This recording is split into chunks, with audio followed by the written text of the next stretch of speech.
babae, mapatawad sang Diyos ang nagpangin babae, ukon nagpangi lalaki, ang nagapangin babae, ukon nagpangin lalaki, hindi masakop sa paghari sang Diyos, hindi pagsunda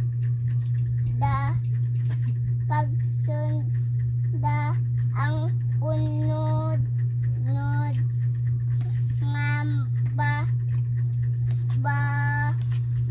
balatyagon agod, hindi mo mahimo ang magpangin babae, ukon magpangin lalaki, silutan